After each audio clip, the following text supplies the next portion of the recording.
বন্ধুরা, এখন আছি গাজীরহাট মহাশ্মশানে। আমরা শ্মশানের ভিতরে প্রবেশ করেছি।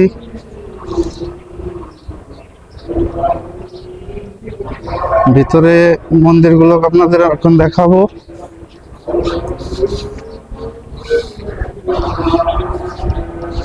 একটু সামনের দিকে গেলে এই মন্দিরগুলো দেখা যাবে।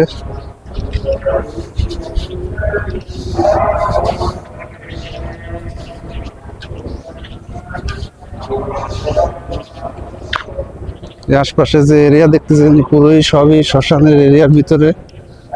এইখান দিয়ে সমাধি করে রাখিছে। আসলে এখানে সমাধি খুব কমই করে, বেশিরভাগই চিতায় পুড়ায় দেয়।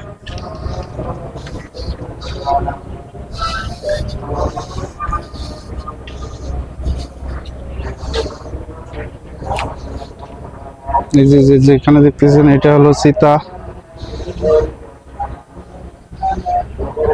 একটু উপরে উঠে দেখাচ্ছি।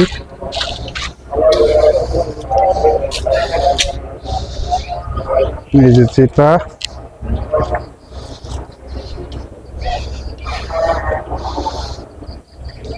এই যে এখান দিয়ে নালা করা আছে। যখন দেহ দাহন করা যায় তখন এই জল দিয়ে ধুয়ে এই নালা দিয়ে নামা যায়।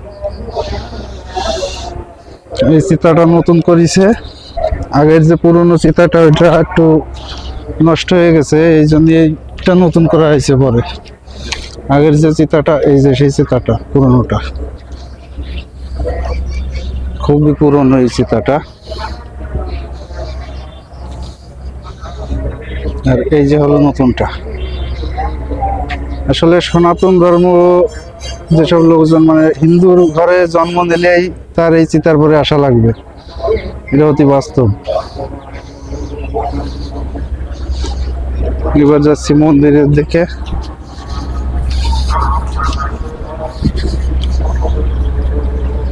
খুবই সুন্দর একটা জায়গা।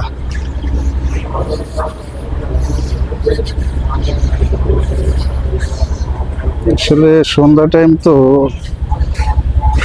পিছনে অন্ধকার দেখা যাচ্ছে না। এটা হলো দুর্গা মন্দির। যদি একটু দেখাই, খুবই অন্ধকার, ভিতরে দেখা যাচ্ছে না। আর এই হলো মায়ের মন্দির, মা কালী মন্দির। একটু দেখাই ভিতরে যেয়ে।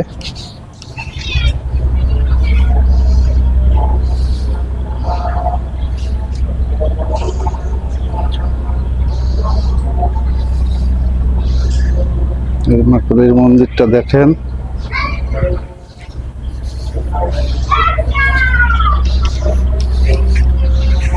এবার যাচ্ছি শিব মন্দির, যেটা সেই শিব মন্দিরের কাছে।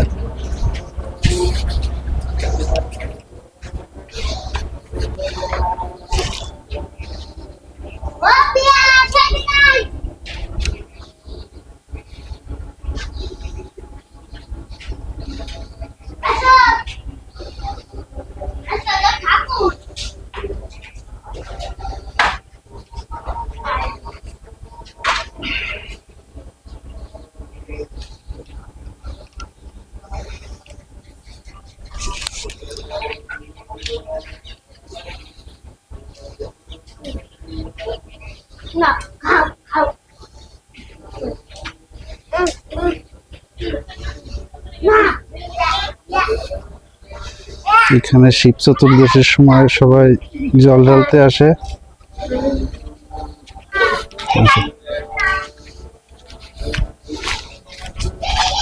যদি ঘাটটা দেখায়, নদীর ঘাট যেখানে সবাই এসে স্নান করে, সে ঘাটটা এই যে এখন নদীতে জোয়ার, এই জন্য সিঁড়িটা উপরে অল্প আছে। আসলে সিঁড়িটা অনেক নিচে পর্যন্ত। যদি দেখায় একটু নিচে নেমে, নদী।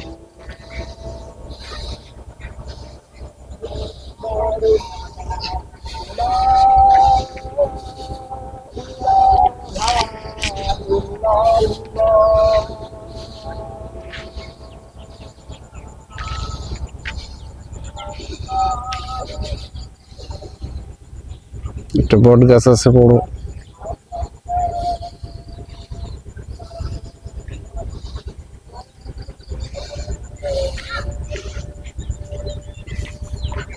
আজকে এই পর্যন্তই। সবাই ভালো থাকবেন, সুস্থ থাকবেন। আর যদি আমার এই ভিডিওটা ভালো লাগে তাহলে কমেন্টের মাধ্যমে আপনারা জানাতে পারেন। আর আমার পেজটা একটু ফলো করে রাখেন।